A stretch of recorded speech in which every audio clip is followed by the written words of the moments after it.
Hi everyone, delonewolf here and welcome back to the Sunday recap, my weekly vlog where I talk a bit about my last week in games, and as always we'll start with EVE Online, where I spent a little bit less than average time in EVE Online. Not really sure why. It's been a decently interesting week with the patch and everything, but I just felt like spending my time in some other stuff, and as a result all I really did was some conduits, because I did want to take a look at the rattlesnake that lost quite a bit of resistance, but because I run a passive shield rattlesnake and the battleships got buffed with 10% extra HP, we actually got a nice increase in our regeneration and in the amount of HP that we have. So as a result, it is still a fine ship to run the emerging conduits in. Didn't do any exploration. That's basically really what I missed out on a little bit. I really have to take my Ishtar out. I don't think I've got any resistance modules there, so it should still be absolutely fine to run high-sec exploration in. And other than that, I did the regular stuff, kept up with my PI, the blueprint copy business as well. That is finally back up and running in Detail itself, mostly focusing on ships now. The Orca is doing well, and then we'll see. The carriers are not doing that well, so I think mostly Orca freighters, things like that now also have lower HP, should see more destruction. I think we'll see a little bit more demand for the BPCs there. And then the structures aren't doing that well.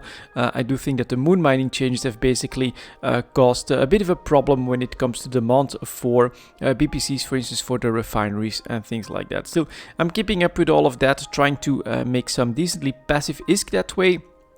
Those are definitely my main sources of income, and I'm looking forward to what CCP announces for May, because next month we should see quite a little bit incoming about the storyline, the Triglavians, the shift in the balance of power. That shouldn't just be super capitals getting nerfed and capsuleers getting nerfed with less resistance on all of their modules, but we should also, at least that's what I'm expecting, a shift in the balance of power in New Eden, in the NPC factions, and in a storyline perspective. So I do look forward to being a part of that, because from what I've experienced, I love story lines in EVE Online. I love the live events, especially the ones with the actors, with the deaf actors and things like that. We haven't seen any of those in a long time. I don't think they're coming back at this point. I think CCP wants all of that to become a part of their systems, and as a result I do think that we'll see some very interesting stuff when it comes to the Triglavians and their war against the empires. And if I'm not mistaken, they also mentioned that players will have a choice.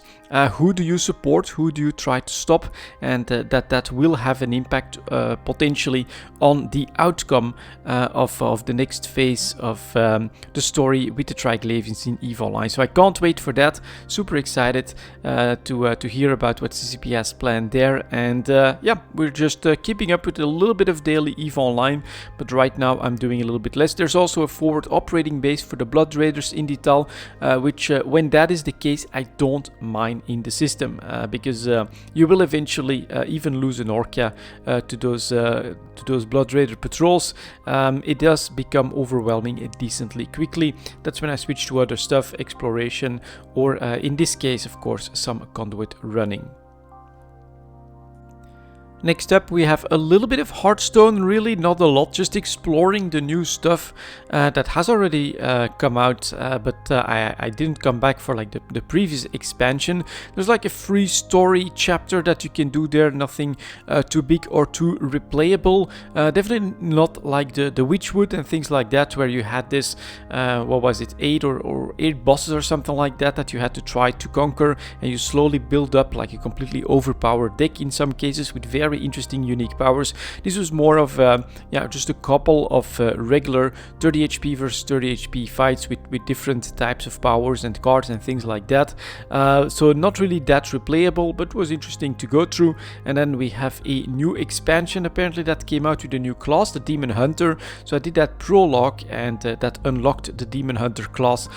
Basically nothing really that entices me to spend a lot of time in Hearthstone, but it is cool to see that Blizzard is still giving us some of the free stuff as well, especially in the story modes, the solo story modes. I love those, especially when they're like a little bit more replayable, such as the story modes that we've seen in the Witchwood and things like that.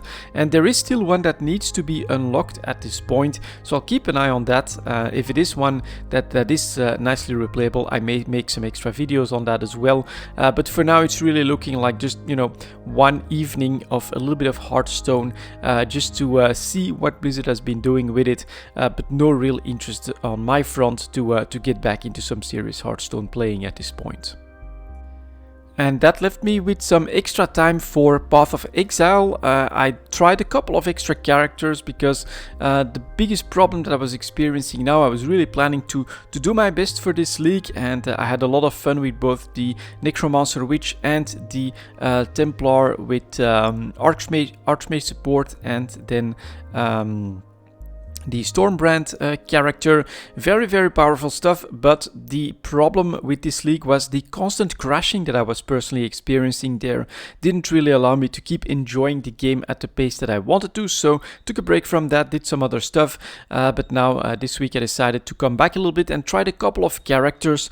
The first one was actually another witch, but this one based on Archmage support, and then trying Ball Lightning, which I then did with multiple projectiles and slower projectiles. It was a very interesting experience, definitely felt very powerful once I got Archmage in and I got my mana up to a decent size. I really focused on that on the passive tree because, of course, while the Hierophant gets all of that massive mana boost, the witch doesn't get that in her ascendancy, but it worked very well in the damage department. So basically all I had to do, because I was also using Spell Echo, was cast a Ball Lightning in the direction of enemies. You would have 2 waves of these balls that would slowly head over the map, and they would just clear out almost everything. Some of the rares needed like a second cast, but it was really quite amazing in damage and clear. Unfortunately, as the levels went up, the slow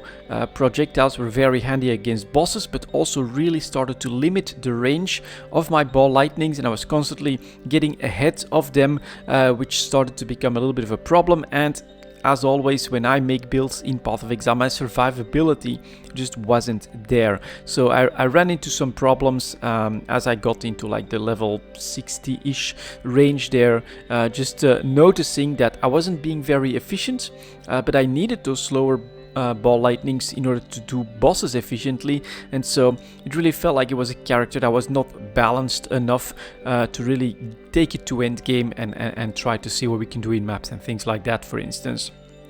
Which means that I tried another character, it's Minions, which of course is my favorite playstyle in Path of Exile. A little bit more boring, but also a little bit easier to build, especially when you've made several characters into the 90+ ranges. And this time I went with the Templar, because those also get an ascendancy that has bonuses for the minions, but he also has a lot more defenses with that, with some block chance and you know, some decent resistance as well through the ascendancy. And then I took a small note, I was not too far away, for some spell damage block chance, and then I actually by accident got a shield that also blocks projectiles, so I feel a lot more tanky. We've got an army of like constant minions, like the zombies, the specters, animate guardian. I'm also using the holy relic, and then we're trying to combine that with dominating blow and with the herald of purity, just to increase my army as I slash and hit creatures, try to get as many of them on the field as possible. It's really challenging to get a lot of them at this point, because I haven't found a good way to apply that damage like very quickly, because I put everything into a single, every utility, everything that I use, which is like the dominating blow, the herald of purity, and also leap slam with a fortify support. I put that in a 4-socket helmet. Everything else is meant to really make very strong minions that stay on the board constantly, and as a result I don't summon that many of the minions that I could, and I think with a good weapon I could I think do a better job with that. But it's an interesting character. He's in maps at this point, and he feels a lot more tanky and survivable than the Necromancer Witch, although she has that incredible utility, of course, in bone armor that gets rid of bleeding and things like that. But yeah, lots more blocking, and a pretty good run with like a Commander Templar, which was what I tried to do there as well. So yeah, spent quite a bit of time in Path of Exile. Not sure if I want to spend too much time there again, but it is definitely fun, and they have fixed a lot of the problems with the leak, with the crashing that I was experiencing, which was also the reason why I didn't really push with my first characters there after that. And that was my last week in games, guys. Thank you very much for watching, and I'll see you all next time.